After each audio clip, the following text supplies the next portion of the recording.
6 weeks ago, I stood beneath the dome of this Capitol and proclaimed the dawn of the golden age of America.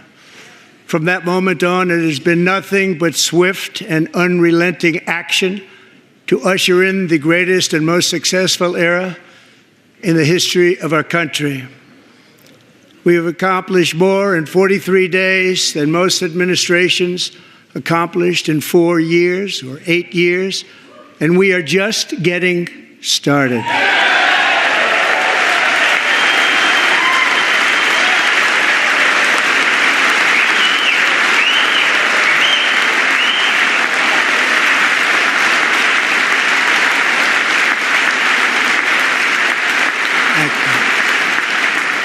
I return to this chamber tonight to report that America's momentum is back, our spirit is back, our pride is back, our confidence is back, and the American dream is surging bigger and better than ever before.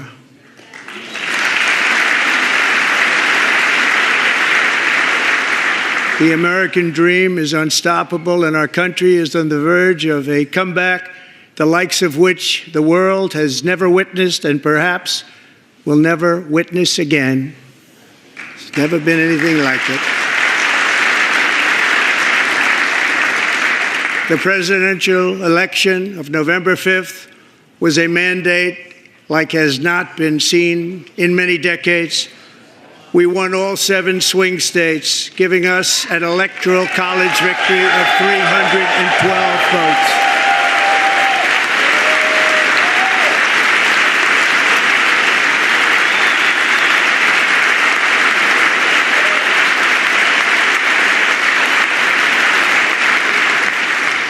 We won the popular vote by big numbers and won counties in our country.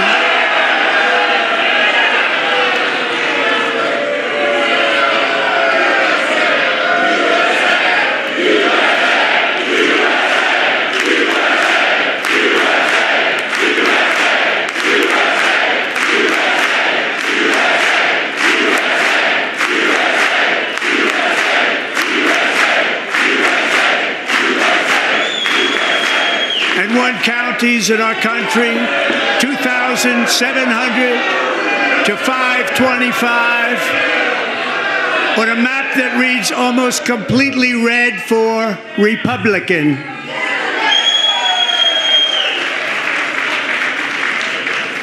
Now, for the first time in modern history, more Americans believe that our country is headed in the right direction than the wrong direction. In fact, it's an astonishing record, 27-point swing, the most ever.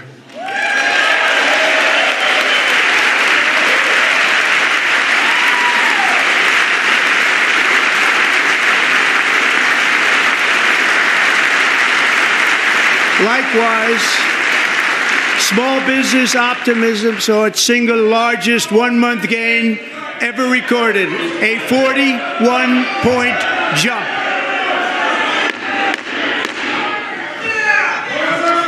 Members are directed to uphold and maintain decorum in the House and to cease any further disruptions. That's your warning.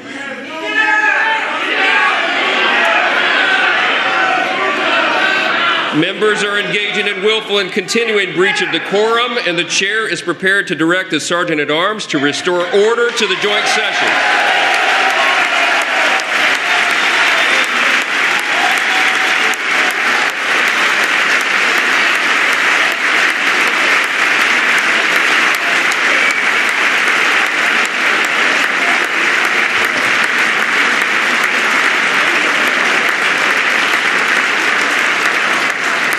Mr. Green, take your seat.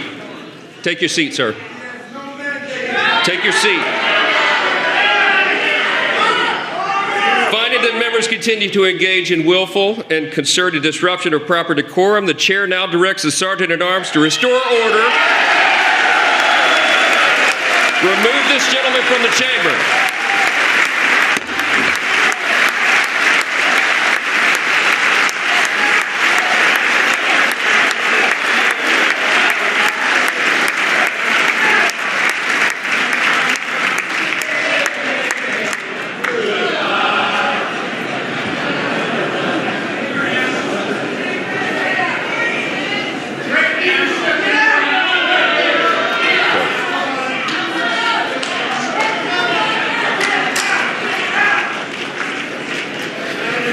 Members are directed to uphold and maintain decorum in the House. Mr. President, you continue. Thank you. Over the past 6 weeks, I have signed nearly 100 executive orders and taken more than 400 executive actions, a record, to restore common sense, safety, optimism, and wealth all across our wonderful land. The people elected me to do the job, and I'm doing it.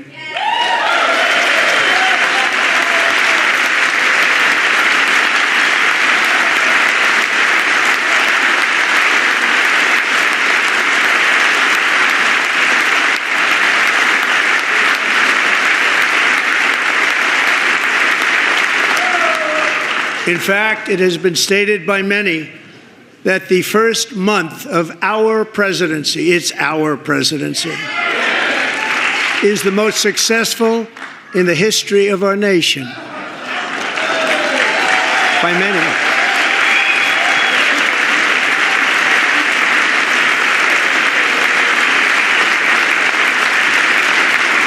And what makes it even more impressive is that, do you know who number 2 is?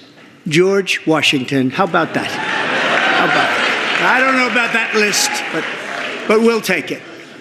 Within hours of taking the oath of office, I declared a national emergency on our southern border, and I deployed the U.S. military and Border Patrol to repel the invasion of our country. And what a job they've done. As a result, illegal border crossings last month were by far the lowest ever recorded, ever.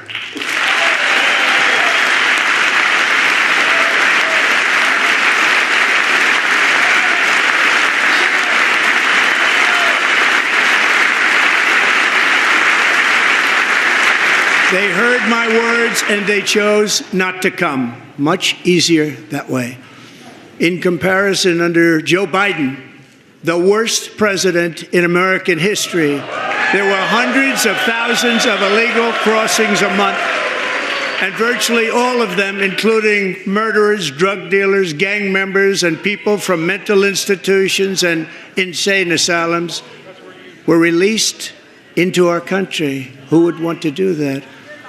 This is my 5th such speech to Congress. And once again, I look at the Democrats in front of me, and I realize there is absolutely nothing I can say to make them happy or to make them stand or smile or applaud. Nothing I can do.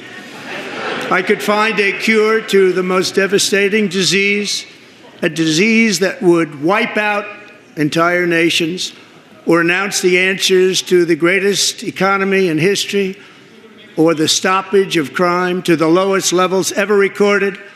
And these people sitting right here will not clap, will not stand, and certainly will not cheer for these astronomical achievements. They won't do it, no matter what. Five times I've been up here. It's very sad, and it just shouldn't be this way.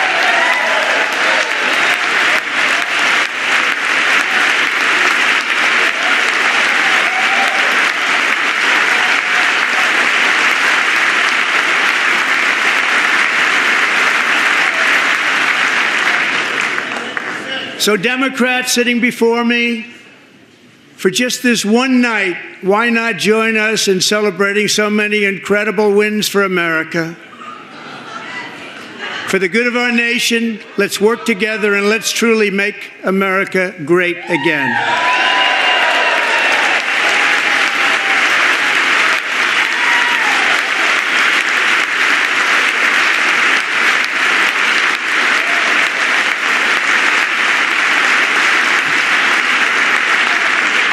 Every day, my administration is fighting to deliver the change America needs to bring a future that America deserves, and we're doing it. This is a time for big dreams and bold action. Upon taking office, I imposed an immediate freeze on all federal hiring, a freeze on all new federal regulations, and a freeze on all foreign aid.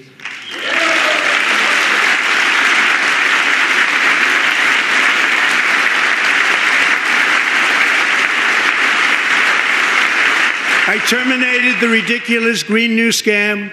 I withdrew from the unfair Paris Climate Accord, which was costing us trillions of dollars that other countries were not paying.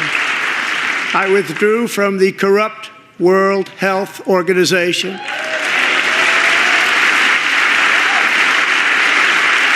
And I also withdrew from the anti-American UN Human Rights Council.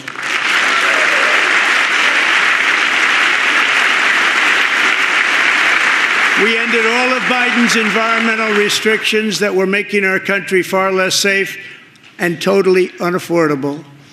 And importantly, we ended the last administration's insane electric vehicle mandate, saving our auto workers and companies from economic destruction.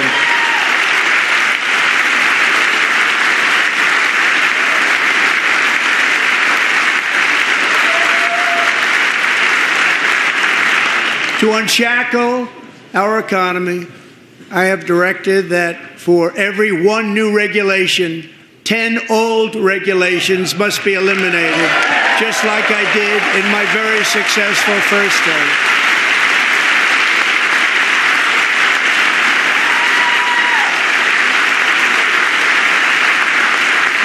And in that first term, we set records on ending unnecessary rules and regulations like no other president had done before. We ordered all federal workers to return to the office. They will either show up for work in person or be removed from their job.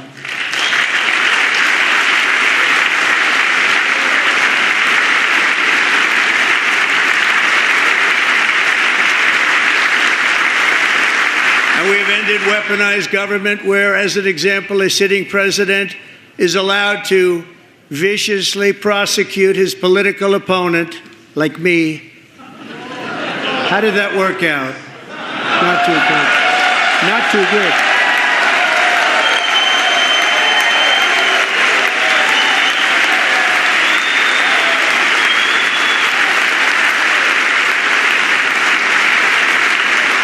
And I have stopped all government censorship and brought back free speech in America. It's back.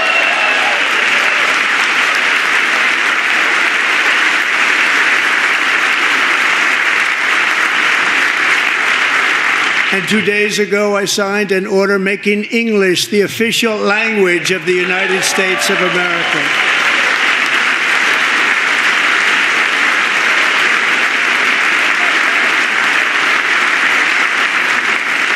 I renamed the Gulf of Mexico the Gulf of America.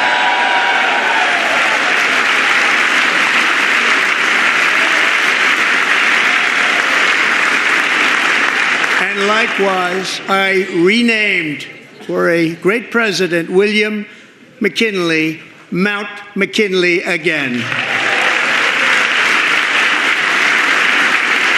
Beautiful Alaska. We love Alaska. We've ended the tyranny of so-called diversity, equity, and inclusion policies all across the entire federal government and indeed the private sector and our military. And our country will be woke no longer.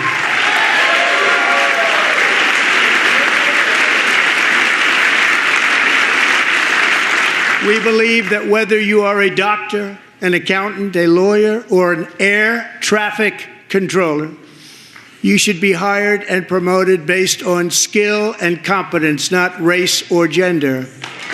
Very important.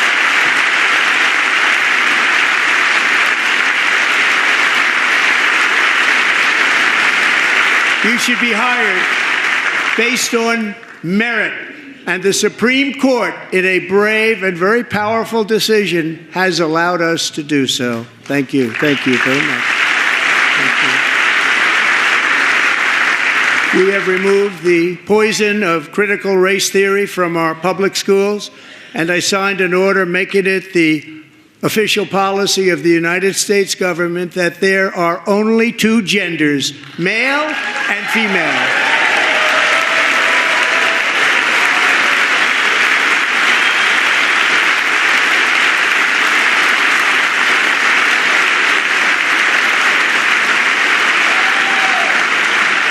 also signed an executive order to ban men from playing in women's sports.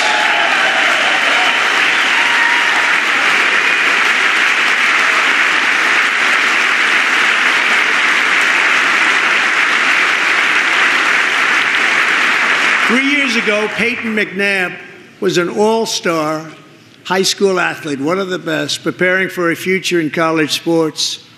But when her girls' volleyball match was invaded by a male, he smashed the ball so hard in Peyton's face, causing traumatic brain injury, partially paralyzing her right side and ending her athletic career. It was a shot like she's never seen before. She's never seen anything like it.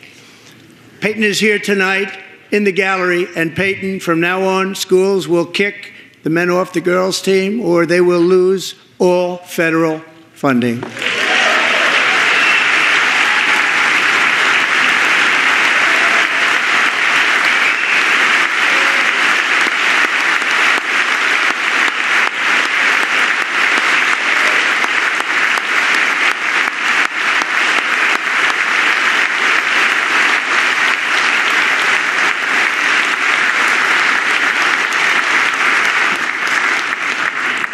And if you really want to see numbers, just take a look at what happened in the women's boxing, weightlifting, track and field, swimming, or cycling, where a male recently finished a long-distance race 5 hours and 14 minutes ahead of a woman for a new record by 5 hours.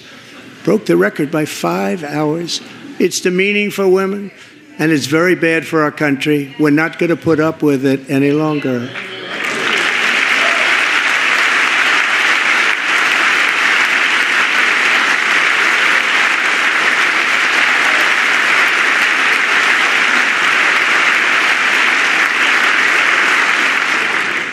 What I have just described is only a small fraction of the common sense revolution that is now, because of us, sweeping the entire world.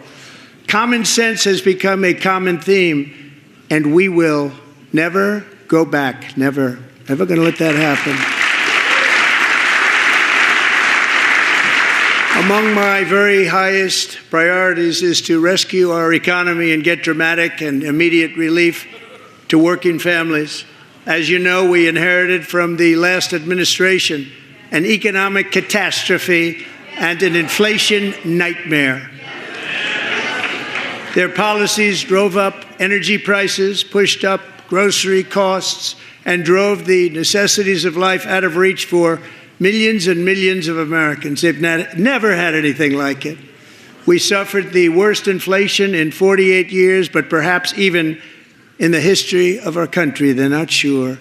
As president, I'm fighting every day to reverse this damage and make America affordable again.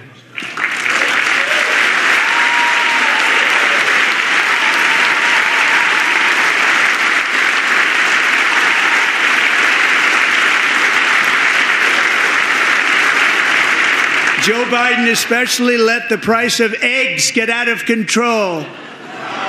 The egg price is out of control, and we're working hard to get it back down. Secretary, do a good job on that. You inherited a total mess from the previous administration. Do a good job.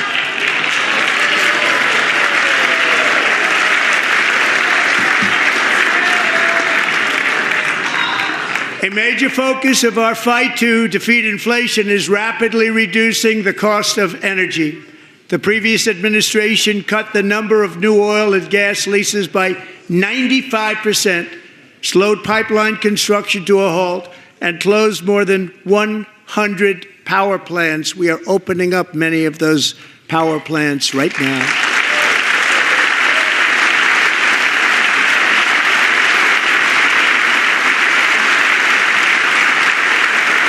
And frankly, we have never seen anything like it.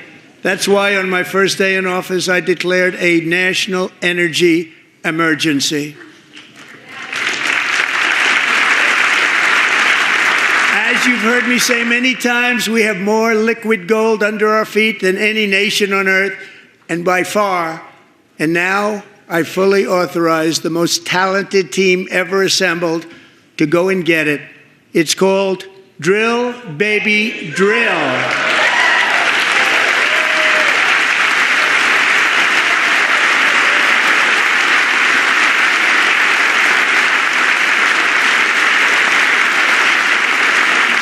My administration is also working on a gigantic natural gas pipeline in Alaska, among the largest in the world, where Japan, South Korea, and other nations want to be our partner with investments of trillions of dollars each. There's never been anything like that one. It will be truly spectacular. It's all set to go. The permitting is gotten. And later this week, I will also take historic action to dramatically expand production of critical minerals and rare earths here in the USA.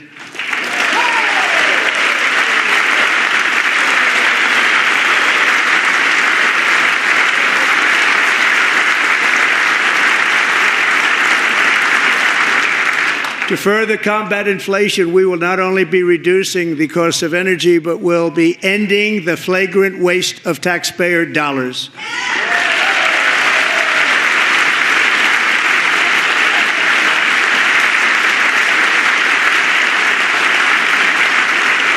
To that end, I have created the brand new Department of Government Efficiency, DOGE. Perhaps you've heard of it. Perhaps.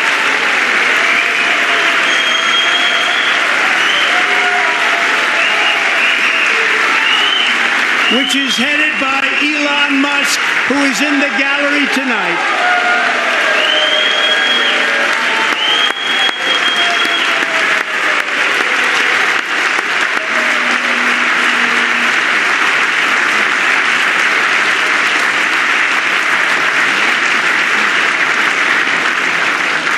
Thank you, Elon. He's working very hard. He didn't need this. He didn't need this. Thank you very much. We appreciate it. Everybody here, even this side, appreciates it, I believe. They just don't want to admit that. Just listen to some of the appalling waste we have already identified.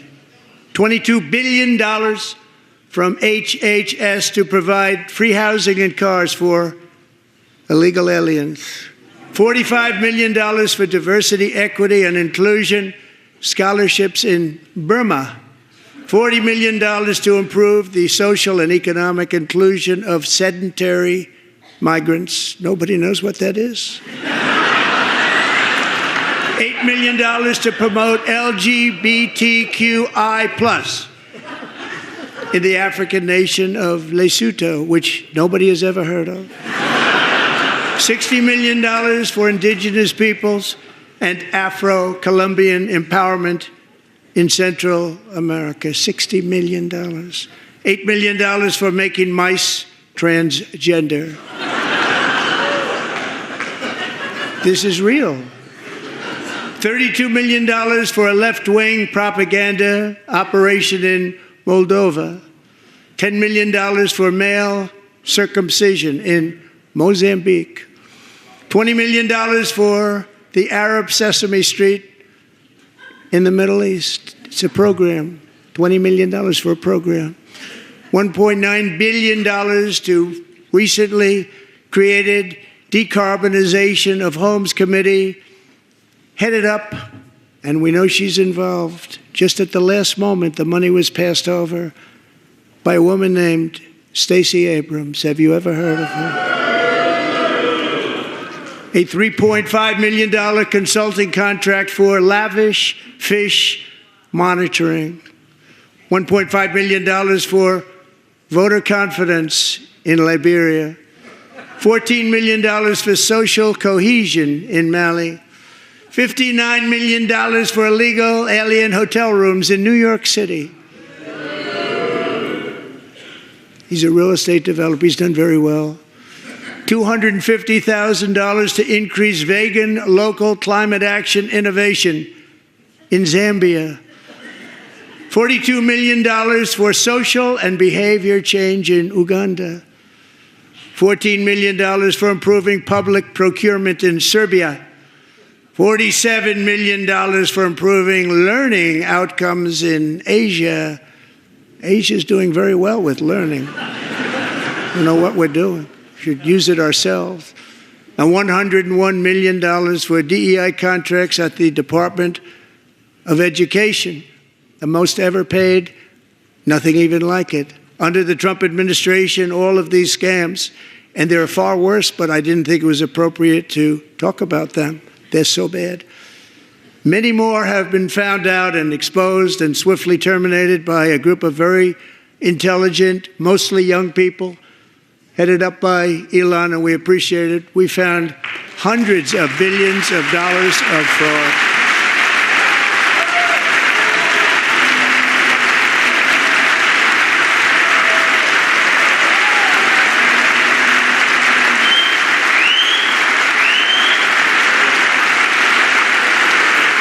And we've taken back the money and reduced our debt to fight inflation and other things.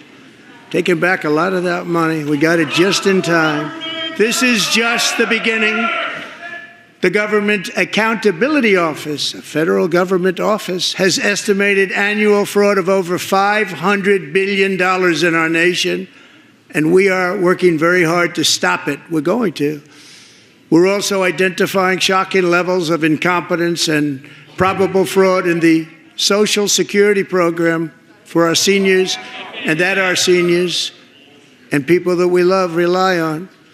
Believe it or not, government databases list 4.7 million Social Security members from people aged 100 to 109 years old. It lists 3.6 million people from ages 110 to 119. I don't know any of them. I know some people that are rather elderly, but not quite that elderly. 3.47 million people from ages 120 to 129. 3.9 million people from ages 130 to 139.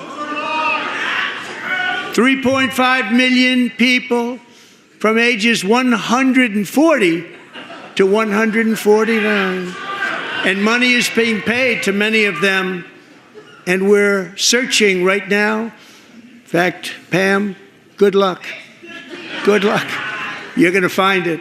But a lot of money is paid out to people because it just keeps getting paid, and nobody does, and it really hurts Social Security and hurts our country. 1.3 million people from ages 150 to 159, and over 130,000 people, according to the Social Security databases, are age over 160 years old. We have a healthier country than I thought, Bobby.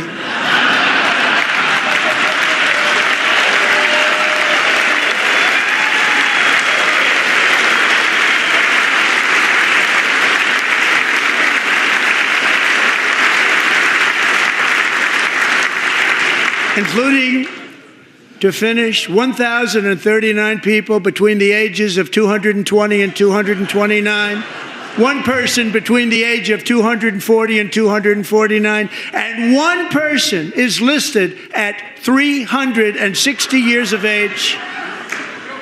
More than 100 years older than our country. But we're going to find out where that money's going, and it's not going to be pretty. By slashing all of the fraud, waste, and theft we can find, we will defeat inflation, bring down mortgage rates, lower car payments and grocery prices, protect our seniors, and put more money in the pockets of American families.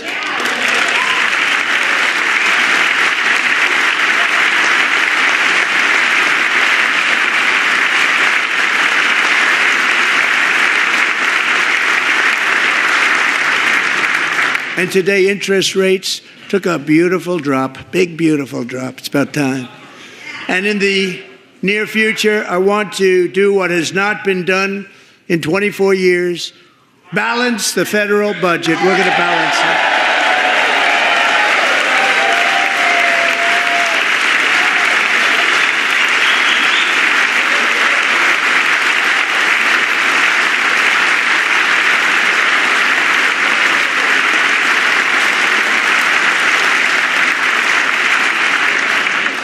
With that goal in mind, we have developed in great detail what we are calling the Gold Card, which goes on sale very, very soon.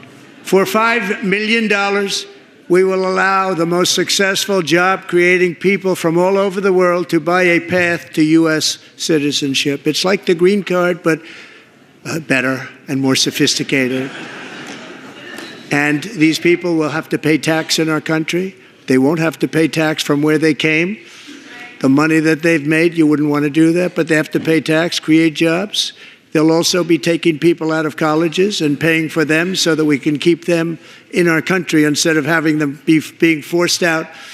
Number one, at the top school, as an example, being forced out and not being allowed to stay and create tremendous numbers of jobs and great success for a company out there. So while we take out the criminals, killers, traffickers, and child predators who are allowed to enter our country under the open border policy of these people, the Democrats, the Biden administration, the open border insane policies that you've allowed to destroy our country, we will now bring in brilliant, hardworking, job-creating people.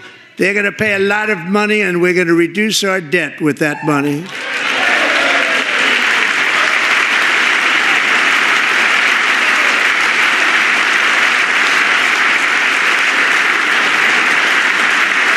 Americans have given us a mandate for bold and profound change. For nearly 100 years, the federal bureaucracy has grown until it has crushed our freedoms, ballooned our deficits, and held back America's potential in every possible way. The nation founded by pioneers and risk-takers now drowns under millions and millions of pages of regulations and debt. Approvals that should take 10 days to get instead take 10 years, 15 years, and even 20 years before you're rejected. Meanwhile, we have hundreds of thousands of federal workers who have not been showing up to work. My administration will reclaim power from this unaccountable bureaucracy, and we will restore true democracy to America again.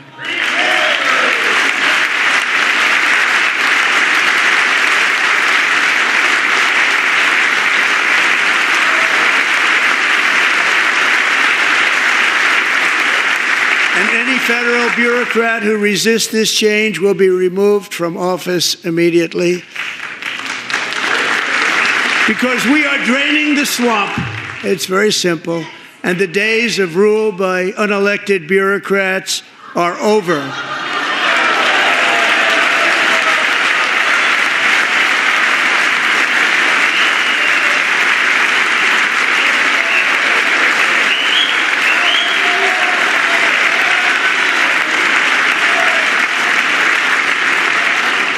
And the next phase of our plan to deliver the greatest economy in history is for this Congress to pass tax cuts for everybody. They're in there. They're waiting for you to vote.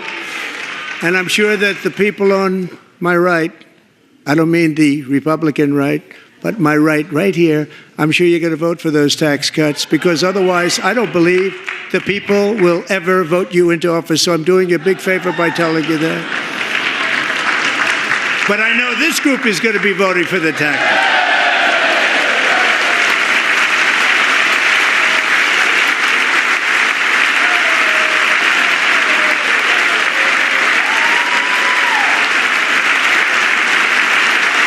Thank you.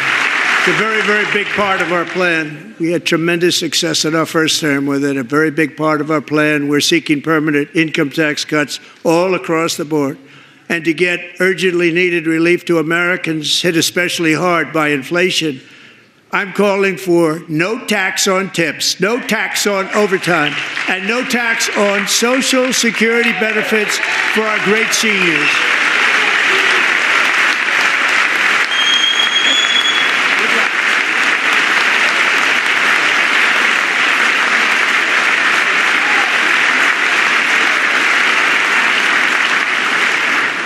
And I also want to make interest payments on car loans tax deductible, but only if the car is made in America.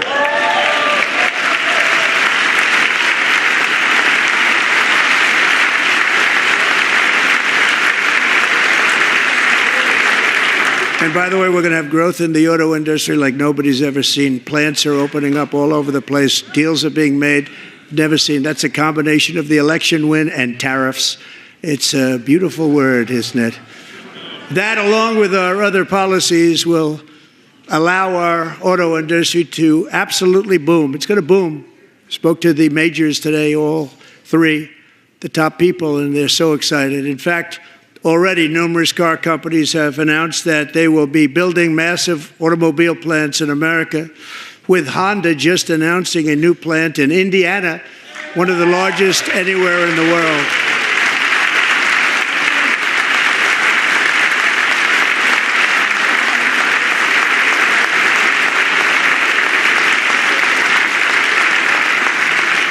And this has taken place since our great victory on November 5th, a date which will hopefully go down as one of the most important in the history of our country.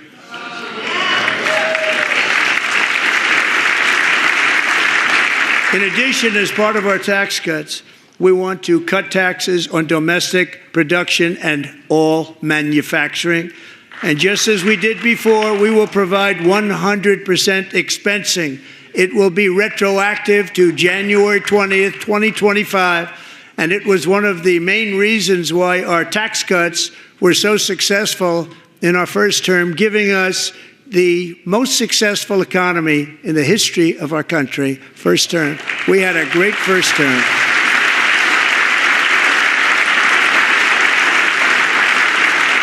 If you don't make your product in America, however, under the Trump administration, you will pay a tariff, and in some cases, a rather large one.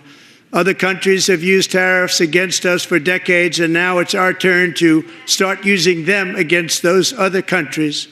On average, the European Union, China, Brazil, India, Mexico, and Canada, have you heard of them? And countless other nations charge us tremendously higher tariffs than we charge them. It's very unfair. India charges us auto tariffs higher than 100%. China's average tariff on our products is twice what we charge them. And South Korea's average tariff is 4 times higher. Think of that, 4 times higher. And we give so much help militarily and in so many other ways to South Korea, but that's what happens. This is happening by friend and foe. This system is not fair to the United States and never was, and so on April 2nd, I wanted to make it April 1st, but I didn't want to be accused of April Fool's Day. That's not, just one day cost us a lot of money. But we're going to do it in April. I'm a very superstitious person. April 2nd, reciprocal tariffs kick in. And whatever they tariff us, other countries, we will tariff them. That's reciprocal, back and forth. Whatever they tax us, we will tax them. If they do non-monetary tariffs to keep us out of their market, then we will do non-monetary barriers to keep them out of our market. There's a lot of that, too. They don't even allow us in their market. We will take in trillions and trillions of dollars and create jobs like we have never seen before. I did it with China and I did it with others, and the Biden administration couldn't do anything about it because there was so much money they couldn't do anything about it. We have been ripped off for decades by nearly every country on earth, and we will not let that happen any longer.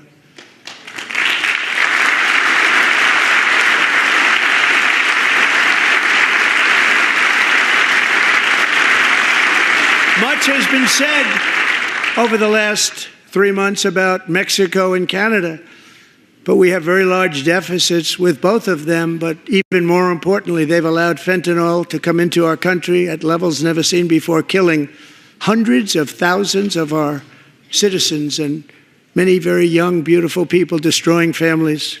Nobody's ever seen anything like it.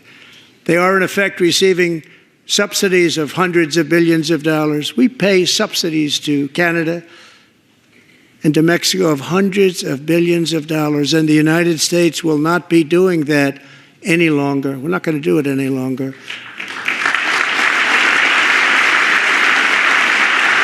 Thanks to our America First policies we're putting into place, we have had $1.7 trillion of new investment in America in just the past few weeks. The combination of the election and our economic policies that people of SoftBank, one of the most brilliant anywhere in the world, announced a $200 billion investment. OpenAI and Oracle, Larry Ellison, announced $500 billion investment, which they wouldn't have done if Kamala had won. Apple announced $500 billion investment. Tim Cook called me. He said, I cannot spend it fast enough. It's going to be much higher than that, I believe. They'll be building their plants here instead of in China. And just yesterday, Taiwan Semiconductor, the biggest in the world, most powerful in the world, has a tremendous amount, 97% of the market, announced a $165 billion investment to build the most powerful chips on earth right here in the USA.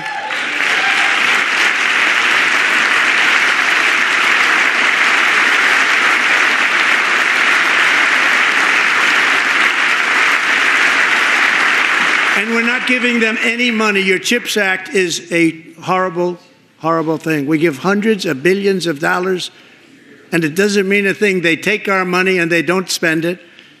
All that meant to them, we're giving them no money. All that was important to them was they didn't want to pay the tariffs, so they came and they're building, and many other companies are coming. We don't have to give them money. We just want to protect our businesses and our people. And they will come because they won't have to pay tariffs if they build in America. So it's very amazing. You should get rid of the CHIP Act, and whatever's left over, Mr. Speaker, you should use it to reduce debt or any other reason you want to.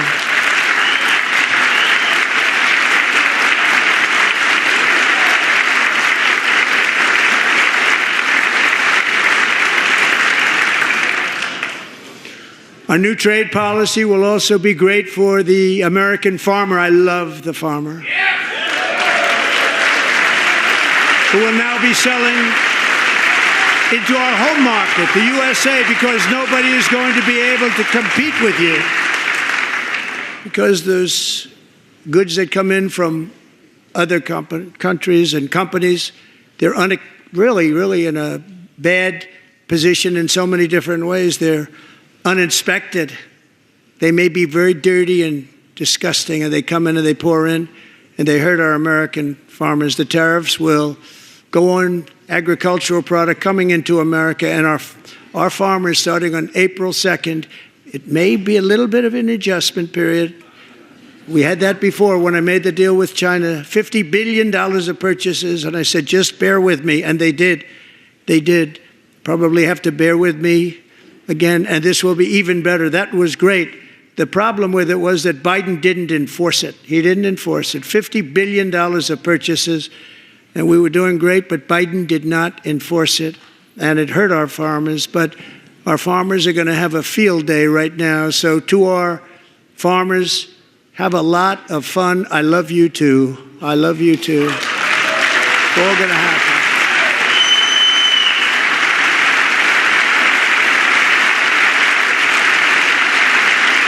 And I have also imposed a 25% tariff on foreign aluminum, copper, lumber, and steel, because if we don't have, as an example, steel and lots of other things, we don't have a military, and frankly, we just won't have a country very long. Here today is a proud American steelworker, fantastic person from Decatur, Alabama, Jeff Denard. Has been working at the same steel plant for 27 years in a job that has allowed him to serve as the captain of his local volunteer fire department, raise 7 children with his beautiful wife, Nicole, and over the years provide a loving home for more than 40 foster children. So great, Jeff.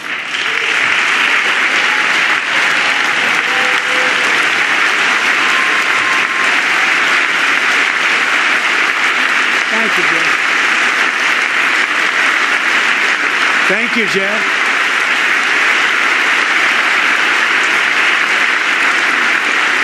Stories like Jeff's remind us that tariffs are not just about protecting American jobs. They're about protecting the soul of our country.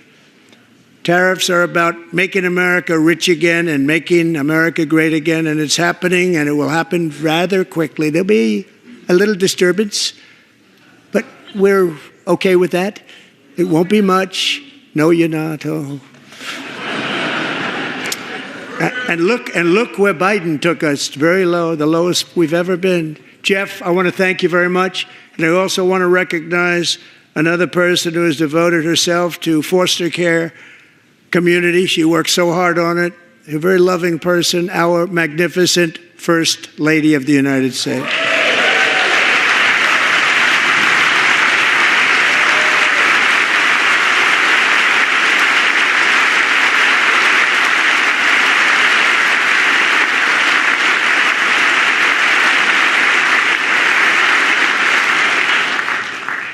Melania's work has yielded incredible results, helping prepare our nation's future leaders as they enter the workforce. Our First Lady is joined by two impressive young women, very impressive.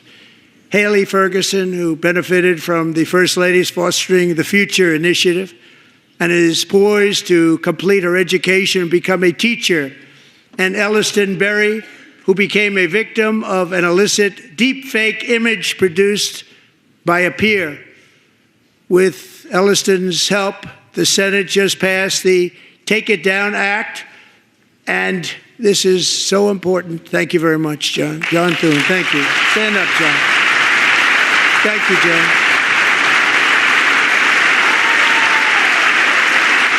Thank you all very much.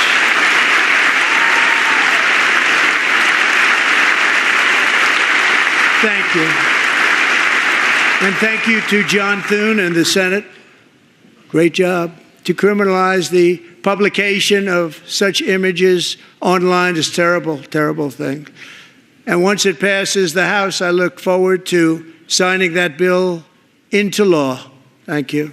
And I'm going to use that bill for myself, too, if you don't mind. Because nobody gets treated worse than I do online. Nobody. That's great. Thank you very much to the Senate. Thank you. But if we truly care about protecting Americans' children, no step is more crucial than securing America's borders. Over the past 4 years, 21 million people poured into the United States. Many of them were murderers, human traffickers, gang members, and other criminals from the streets of dangerous cities all throughout the world. Because of Joe Biden's insane and very dangerous open border policies, they are now strongly embedded in our country, but we are getting them out and getting them out fast.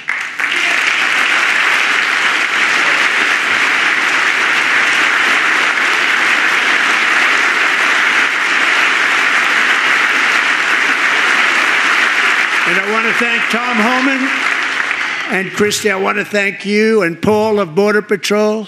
I want to thank you. What a job they've all done. Everybody, Border Patrol, ICE, law enforcement in general is incredible. We have to take care of our law enforcement.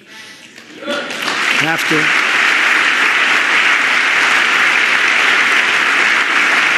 Last year,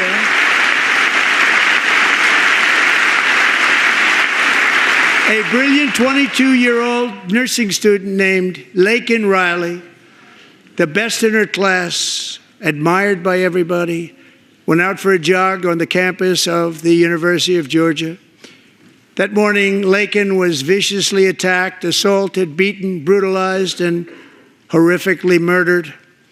Laken was stolen from us by a savage illegal alien gang member who was arrested while trespassing across Biden's open southern border and then set loose into the United States under the heartless policies of that failed administration. It was indeed a failed administration.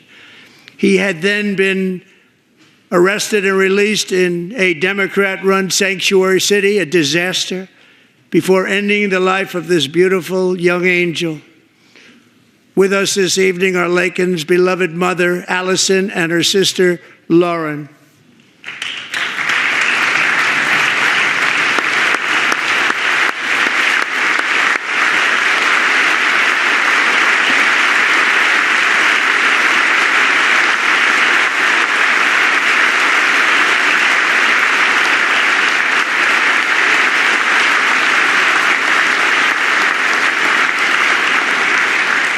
Last year, I told Laken's grieving parents that we would ensure their daughter would not have died in vain.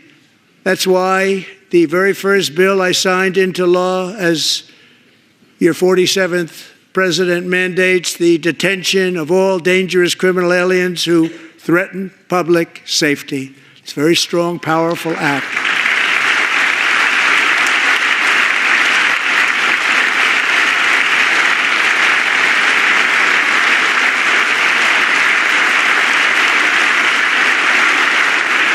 It's called the Laken-Riley Act. So Allison and Lauren, America will never, ever forget our beautiful Laken Hope Riley.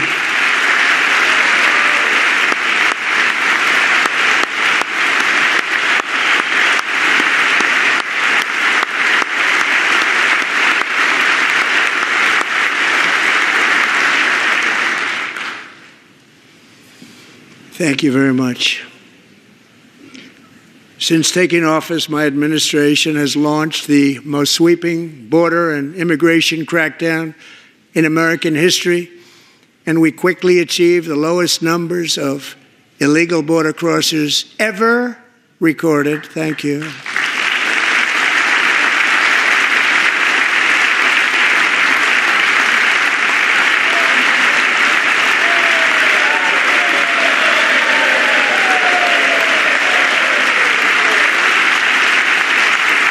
The media and our friends in the Democrat Party kept saying we needed new legislation. We must have legislation to secure the border.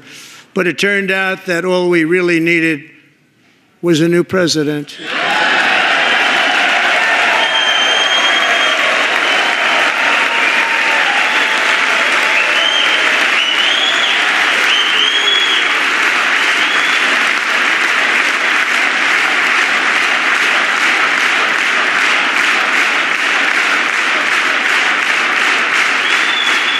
Thank you. Joe Biden didn't just open our borders, he flew illegal aliens over them to overwhelm our schools, hospitals, and communities throughout the country. Entire towns like Aurora, Colorado, and Springfield, Ohio, buckled under the weight of the migrant occupation and corruption like nobody's ever seen before. Beautiful towns destroyed. Now, just as I promised in my inaugural address, we are achieving the great liberation of America.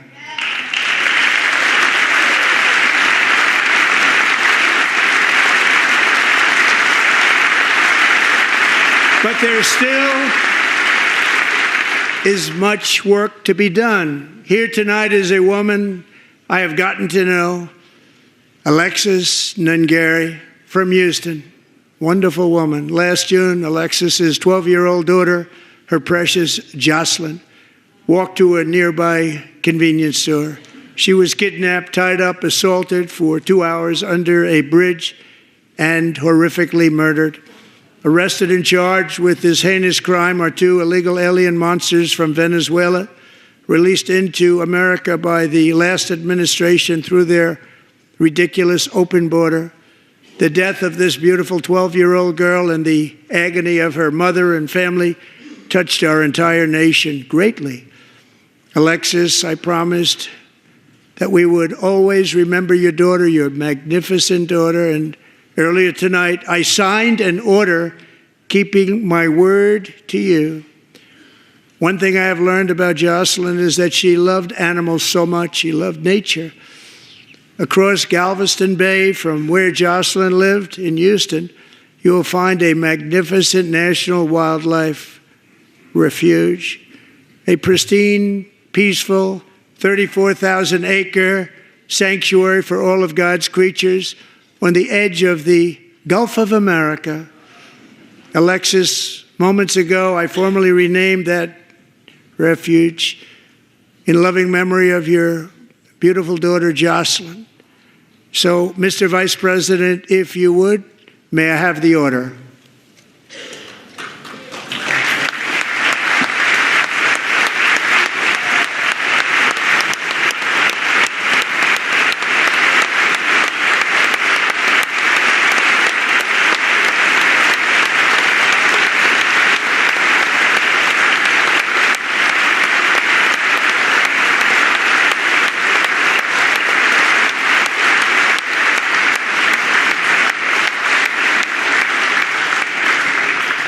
Thank you very much. All three savages charged with Jocelyn and Lakin's murders were members of the Venezuelan prison gang, the toughest gang, they say, in the world, known as Tren de Aragua. 2 weeks ago, I officially designated this gang, along with MS-13 and the bloodthirsty Mexican drug cartels, as foreign terrorist organizations.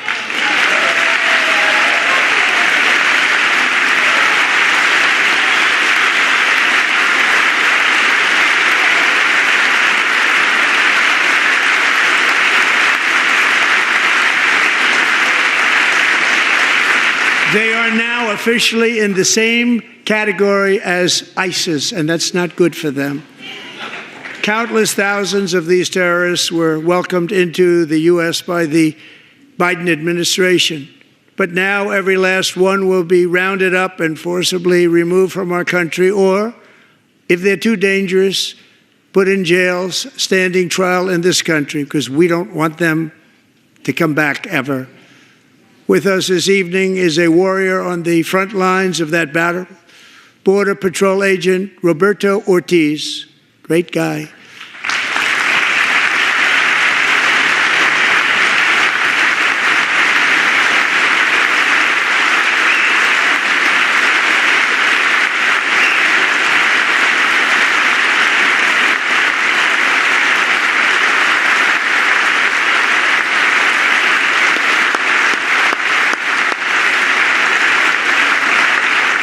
In January, Roberto and another agent were patrolling by the Rio Grande near an area known as Cartel Island. Doesn't sound too nice to me.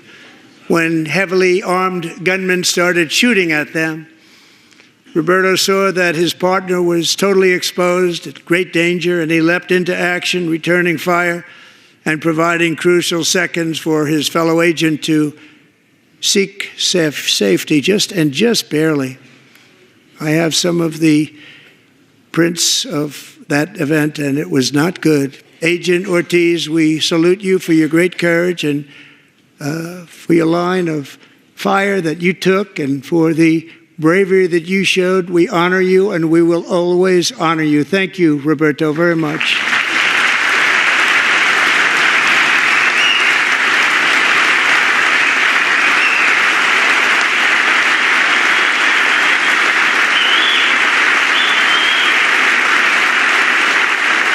Thank you, Roberto.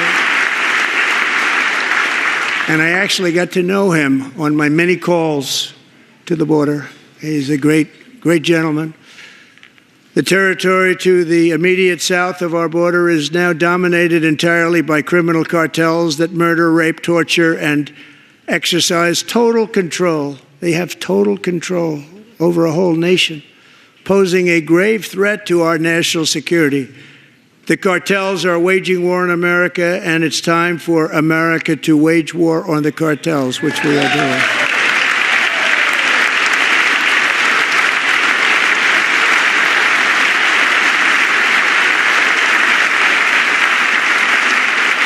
Five nights ago, Mexican authorities, because of our tariff policies being imposed on them, think of this, handed over to us 29 of the biggest cartel leaders in their country. That has never happened before. They want to make us happy.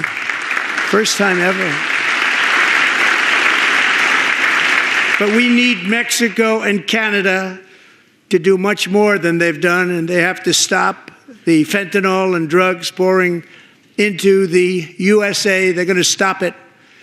I have sent Congress a detailed funding request laying out exactly how we will eliminate these threats to protect our homeland and complete the largest deportation operation in American history, larger even than current record holder President Dwight D. Eisenhower, a moderate man, but someone who believed very strongly in borders.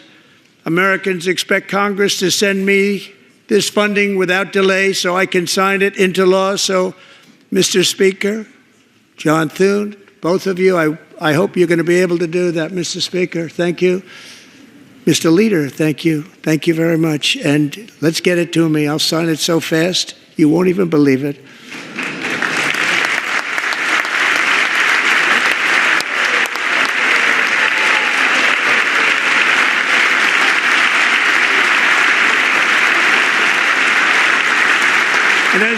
reclaim our sovereignty, we must also bring back law and order to our cities and towns.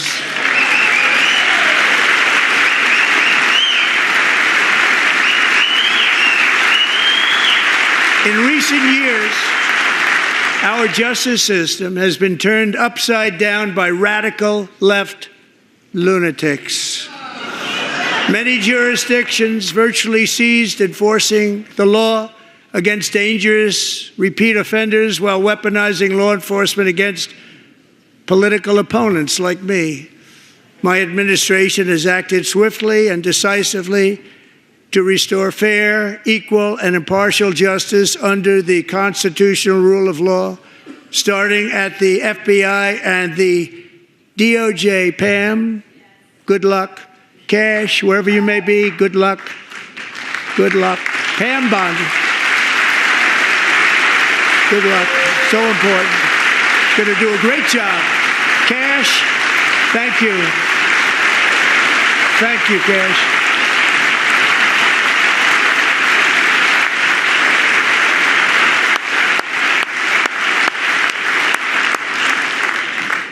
They've already started very strong. They're going to do a fantastic job. You're going to be very proud of them. We're also once again giving our police officers the support, protection, and respect they so dearly deserve. They have to get it. They have such a hard, dangerous job, but we're going to make it less dangerous. The problem is the bad guys don't respect the law, but they're starting to respect it, and they soon will respect it. This also includes our great fire departments throughout the country. Our firemen and women are unbelievable people, and we'll never forget them. And besides that, they voted for me in record numbers, so I have no choice.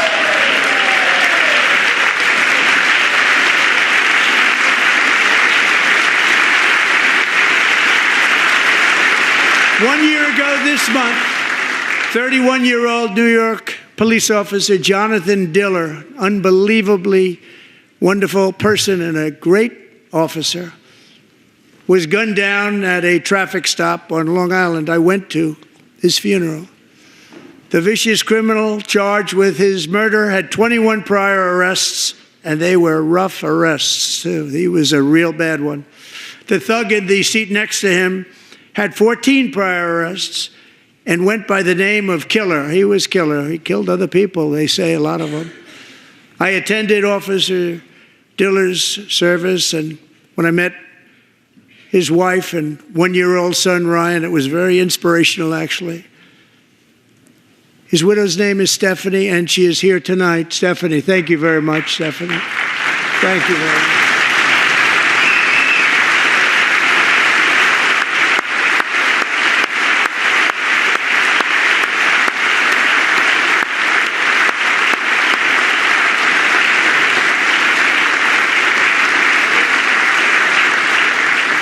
Stephanie, we're going to make sure that Ryan knows his dad was a true hero, New York's finest, and we're going to get these cold-blooded killers and repeat offenders off our streets, and we're going to do it fast.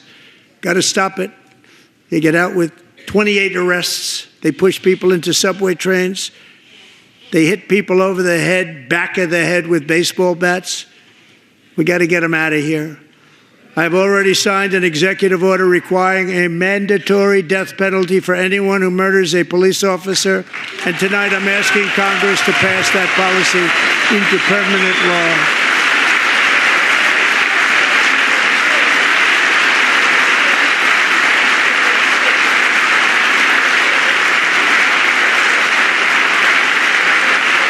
I'm also asking for a new crime bill getting tough on repeat offenders while enhancing protections for America's police officers so they can do their jobs without fear of their lives being totally destroyed. They don't want to be killed.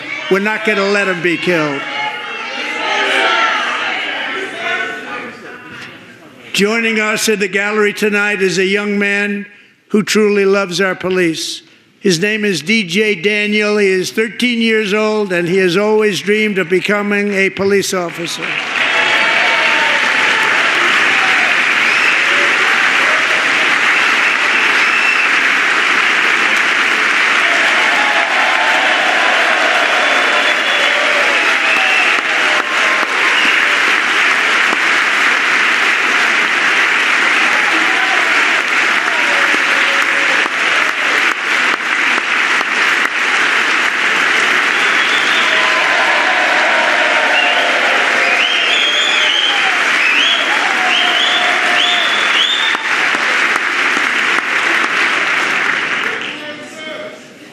But in 2018, DJ was diagnosed with brain cancer. The doctors gave him 5 months at most to live. That was more than 6 years ago.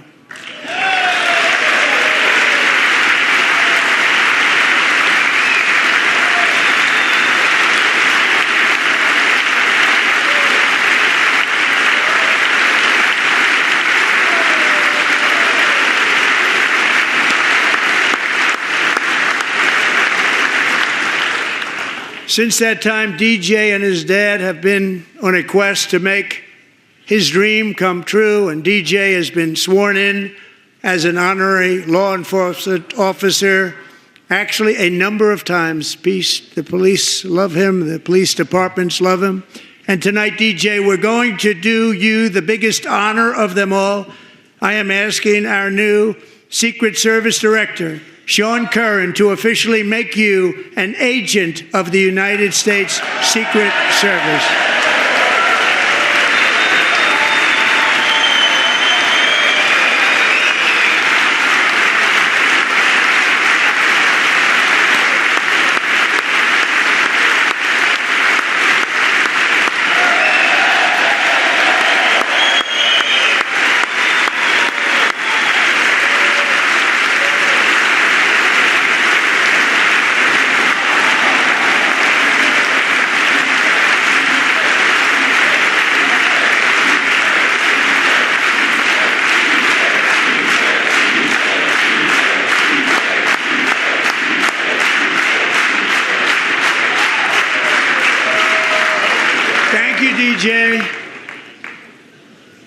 DJ's doctors believe his cancer likely came from a chemical he was exposed to when he was younger. Since 1975, rates of child cancer have increased by more than 40%.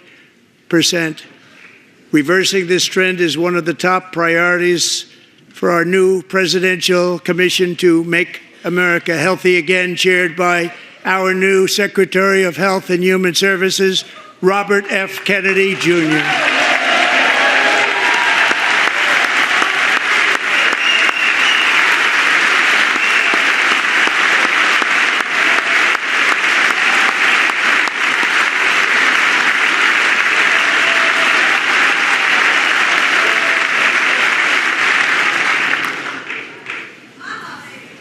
With the name Kennedy, you would have thought everybody over here would have been cheering.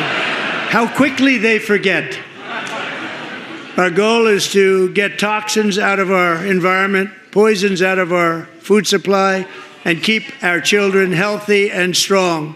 As an example, not long ago, and you can't even believe these numbers, 1 in 10,000 children had autism, 1 in 10,000. And now it's 1 in 36. There's something wrong. 1 in 36. Think of that. So we're going to find out what it is, and there's nobody better than Bobby and all of the people that are working with you. You have the best to figure out what is going on. Okay, Bobby? Good luck. It's a very important job. Thank you.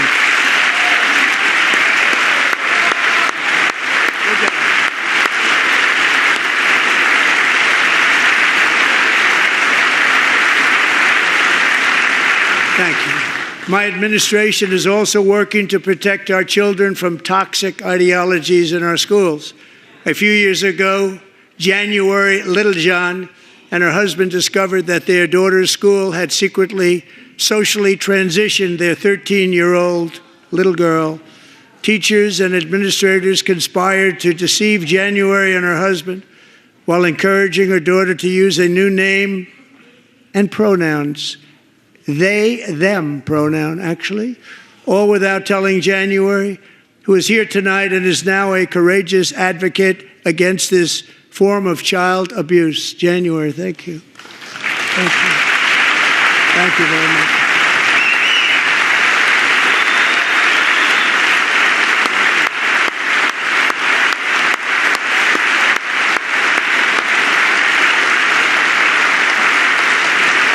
Thank you.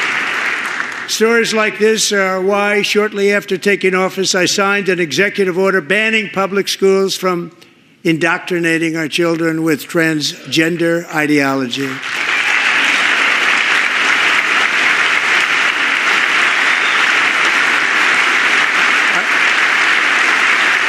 also signed an order to cut off all taxpayer funding to any institution that engages in the sexual mutilation of our youth.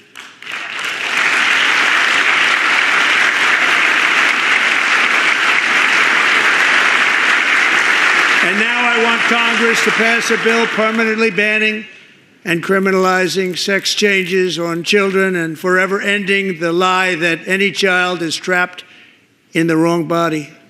This is a big lie.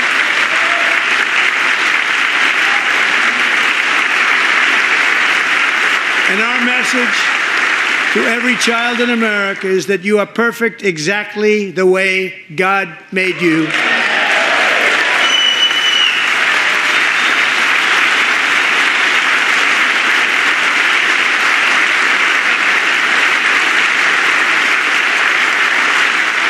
Because we're getting wokeness out of our schools and out of our military, and it's already out, and it's out of our society. We don't want it. Wokeness is trouble. Wokeness is bad. It's gone. It's gone. And we feel so much better for it, don't we? Don't we feel better? Our service members won't be activists and ideologues. They will be fighters and warriors. They will fight for our country. And Pete, congratulations. Secretary of Defense, congratulations.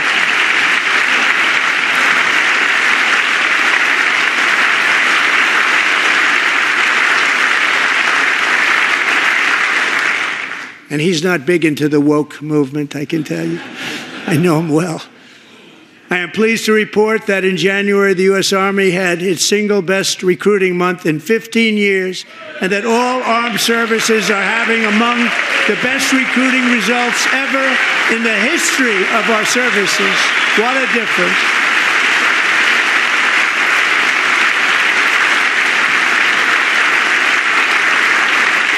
And you know, it was just a few months ago where the results were exactly the opposite. We couldn't recruit anywhere. We couldn't recruit. Now we're having the best results just about that we've ever had. What a tremendous turnaround. It's really a beautiful thing to see. People love our country again. It's very simple. They love our country, and they love being in our military again. So it's a great thing, and thank you very much. Great job. Thank you.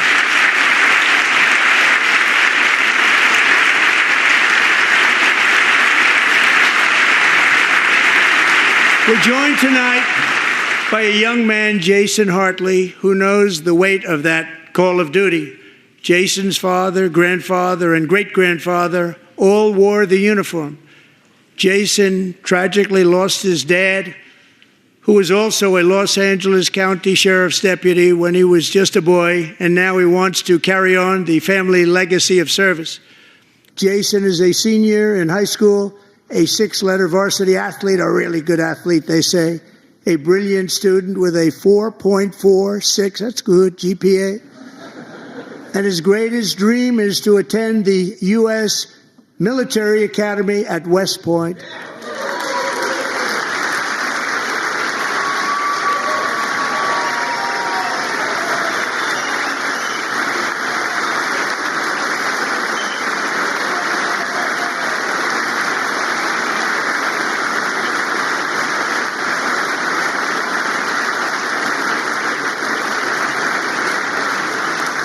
And Jason, that's a very big deal getting in. That's a hard one to get into. But I'm pleased to inform you that your application has been accepted.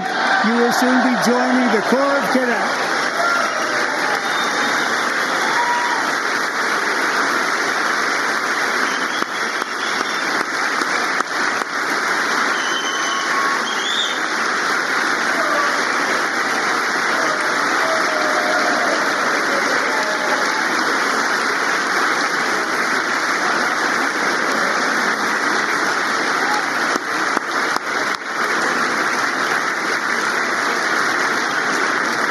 Thank you.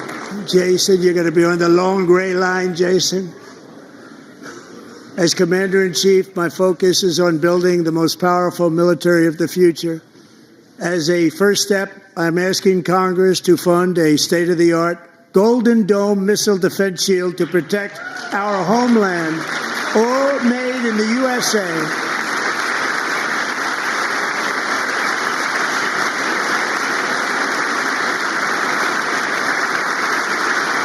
And Ronald Reagan wanted to do it long ago, but the technology just wasn't there, not even close. But now we have the technology. It's incredible, actually. And other places, they have it. Israel has it. Other places have it. And the United States should have it too. Right, Tim? Right? They should have it too. So I want to thank you. But it's a very, very important. This is a very dangerous world. We should have it. We want to be protected, and we're going to protect our citizens like never before. To boost our defense industrial base, we are also going to resurrect the American shipbuilding industry, including commercial shipbuilding and military shipbuilding.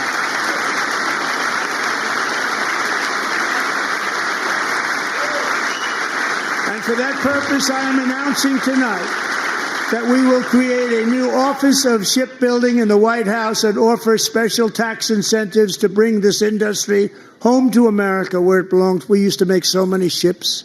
We don't make them anymore very much, but we're going to make them very fast, very soon.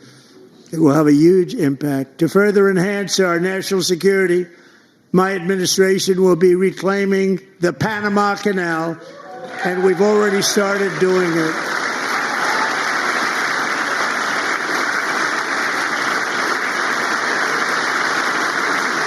Just today, a large American company announced they are buying both ports around the Panama Canal and lots of other things having to do with the Panama Canal and a couple of other canals. The Panama Canal was built by Americans for Americans, not for others, but others could use it.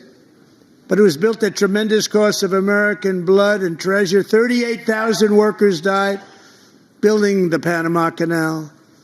They died of malaria. They died of snake bites and mosquitoes. Not a nice place to work. They paid them very highly to go there, knowing there was a 25% chance that they would die. The most expensive project also that was ever built in our country's history, if you bring it up to modern day costs. It was given away by the Carter administration for $1. But that agreement has been violated very severely. We didn't give it to China. We gave it to Panama, and we're taking it back.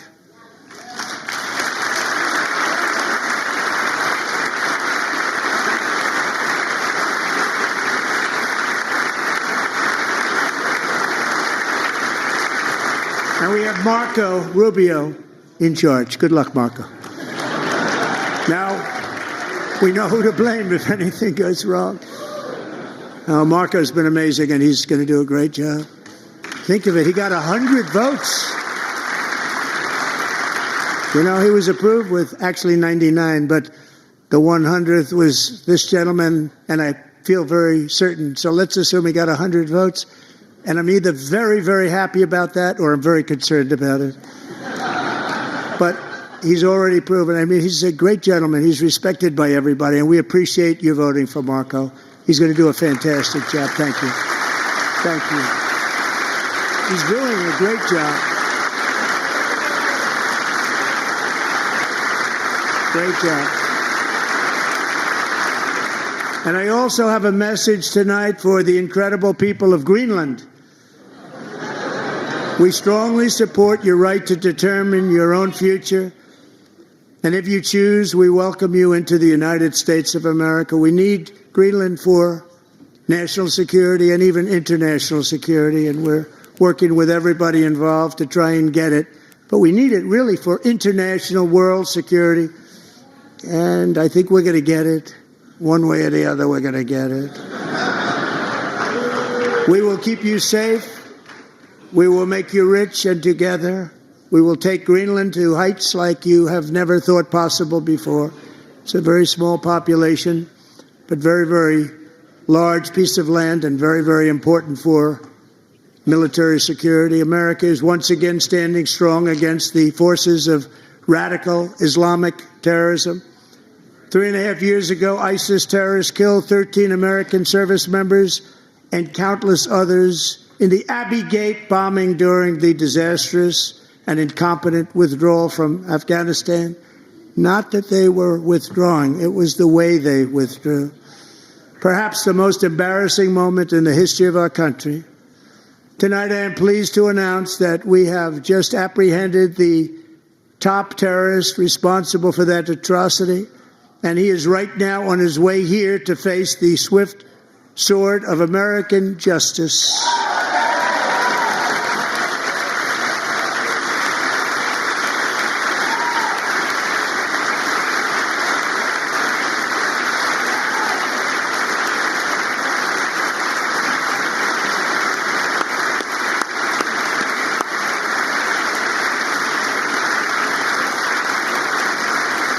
And I want to thank especially the government of Pakistan for helping arrest this monster.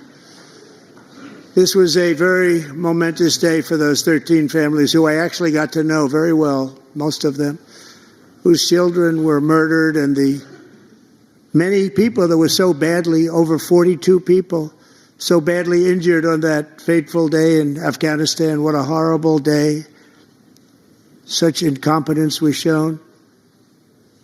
That when Putin saw what happened, I guess he said, wow, maybe this is my chance. That's how bad it was. Should have never happened. Grossly incompetent people. I spoke to many of the parents and loved ones, and they're all in our hearts tonight.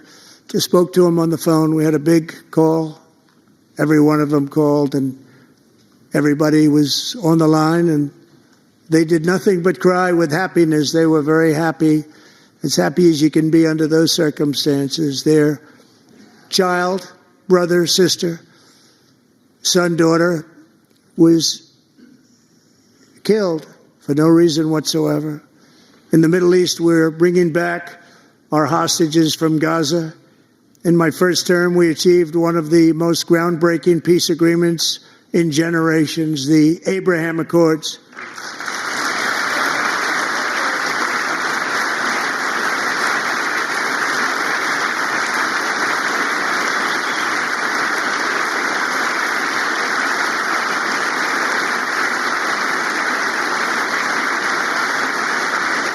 And now we're going to build on that foundation to create a more peaceful and prosperous future for the entire region. A lot of things are happening in the Middle East. People have been talking about that so much lately with everything going on with Ukraine and Russia. But a lot of things are happening in the Middle East. It's a rough neighborhood, actually. I'm also working tirelessly to end the savage conflict in Ukraine.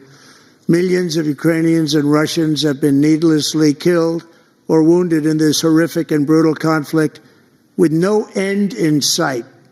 The United States has sent hundreds of billions of dollars to support Ukraine's defense with no security, with no anything.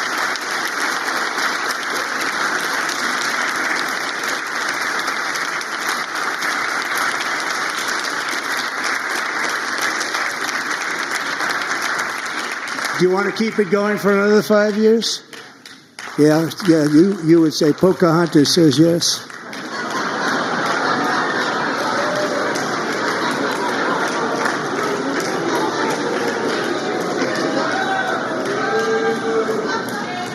"2,000 people are being killed every single week. More than that. They're Russian young people. They're Ukrainian young people. They're not Americans. But I want it to stop. Meanwhile, Europe has sadly spent more money buying Russian oil and gas than they have spent on defending Ukraine, by far. Think of that.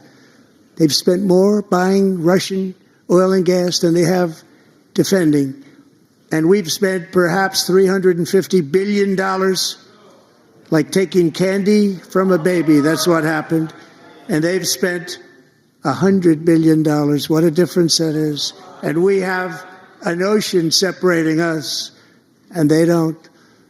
But we're getting along very well with them, and lots of good things are happening. Biden has authorized more money in this fight than Europe has spent by billions and billions of dollars. It's hard to believe that they wouldn't have stopped it and said at some point, come on, let's equalize. You got to be equal to us. But that didn't happen. Earlier today, I received an important letter from President Zelensky of Ukraine. The letter reads, Ukraine is ready to come to the negotiating table as soon as possible to bring lasting peace closer. Nobody wants peace more than the Ukrainians, he said. My team and I stand ready to work under President Trump's strong leadership to get a peace that lasts. We do really value how much America has done to help Ukraine maintain its sovereignty and independence. Regarding the agreement on minerals and security, Ukraine is ready to sign it at any time that is convenient for you. I appreciate that he sent this letter, just got it a little while ago.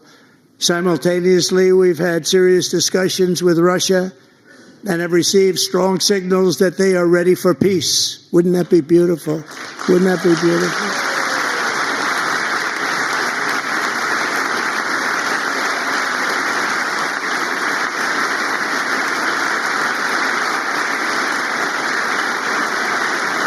Wouldn't that be beautiful?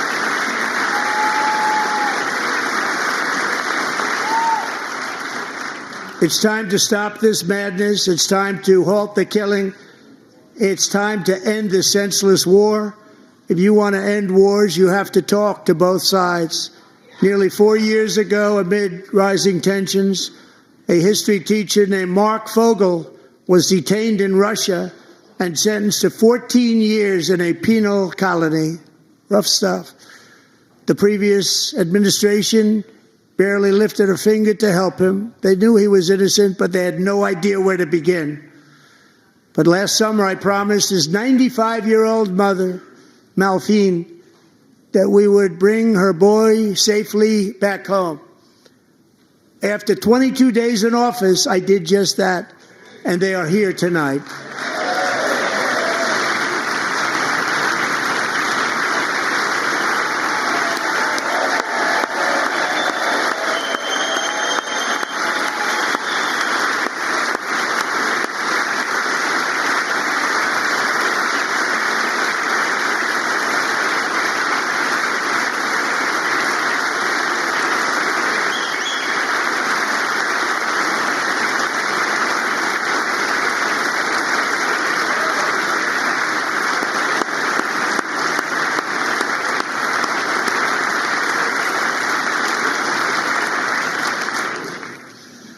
To Mark and his great mom, we are delighted to have you safe and sound and with us.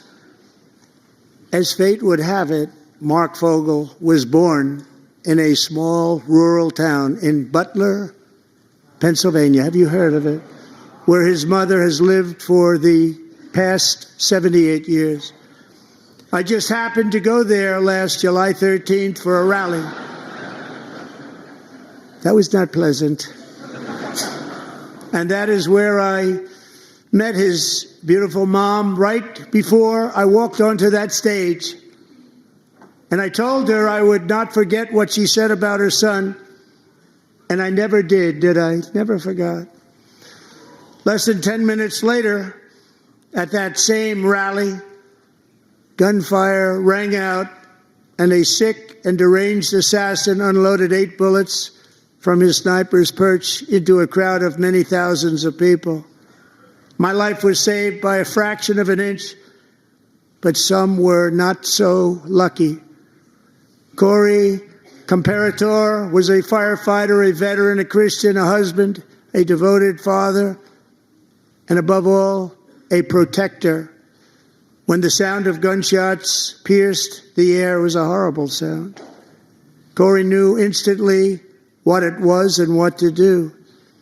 He threw himself on top of his wife and daughters and shielded them from the bullets with his own body. Corey was hit really hard. You know the story from there. He sacrificed his life to save theirs. 2 others, very fine people, were also seriously hit. But thankfully, with the help of 2 great country doctors, we thought they were gone and they were saved. So those doctors had great talent. We're joined by Corey's wife, Helen, who was his high school sweetheart, and their two beloved daughters, Allison and Kaylee. Thank you.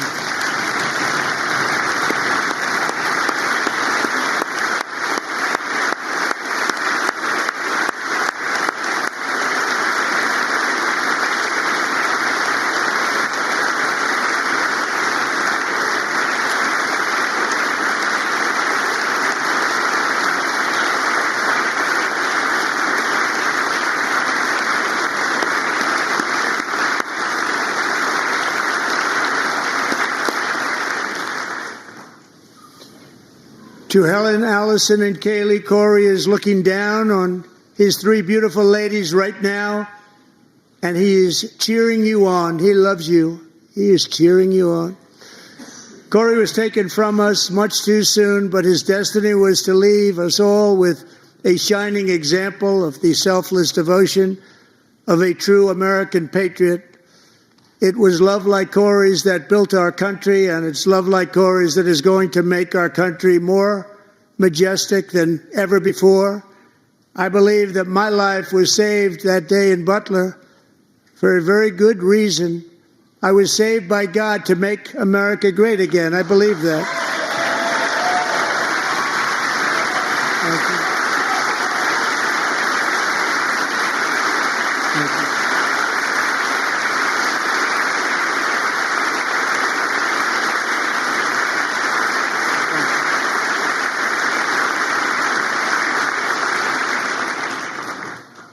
Thank you very much. From the patriots of Lexington and Concord to the heroes of Gettysburg and Normandy, from the warriors who crossed the Delaware to the trailblazers who climbed the Rockies, and from the legends who soared at Kitty Hawk to the astronauts who touched the moon, Americans have always been the people who defied all odds, transcended all dangers, made the most extraordinary sacrifices, and did whatever it took to defend our children, our country, and our freedom. And as we have seen in this chamber tonight, that same strength, faith, love, and spirit is still alive and thriving in the hearts of the American people. Despite the best efforts of those who would try to censor us, silence us, break us, destroy us, Americans are today a proud, free, sovereign, and independent nation that will always be free, and we will fight for it till death. We will never let anything happen to our beloved country, because we are a country of doers, dreamers, fighters, and survivors. Our ancestors crossed a vast ocean, strode into the unknown wilderness, and carved their fortunes from the rock and soil of a perilous and very dangerous frontier. They chased our destiny across a boundless continent. They built the railroads, laid the highways, and graced the world with American marvels like the Empire State Building, the mighty Hoover Dam, and the towering Golden Gate Bridge. They lit the world with electricity, broke free of the force of gravity, fired up the engines of American industry, vanquished the communists, fascists, and Marxists all over the world, and gave us countless modern wonders sculptured out of iron, glass, and steel.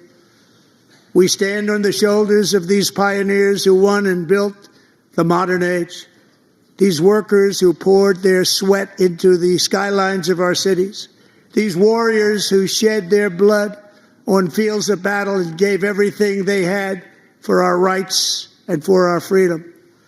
Now it is our time to take up the righteous cause of American liberty. And it is our turn to take America's destiny into our own hands and begin the most thrilling days in the history of our country. This will be our greatest era. With God's help, over the next 4 years, we are going to lead this nation even higher, and we are going to forge the freest, most advanced, most dynamic, and most dominant civilization ever to exist on the face of this earth. We are going to create the highest quality of life, build the safest and wealthiest and healthiest and most vital communities anywhere in the world. We are going to conquer the vast frontiers of science, and we're going to lead humanity into space and plant the American flag on the planet Mars and even far beyond.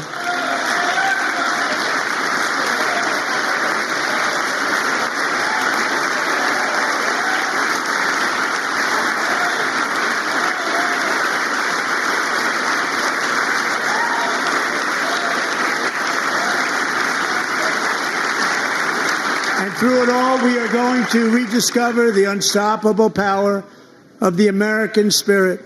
And we are going to renew unlimited promise of the American dream. Every single day, we will stand up and we will fight, fight, fight for the country our citizens believe in and for the country our people deserve.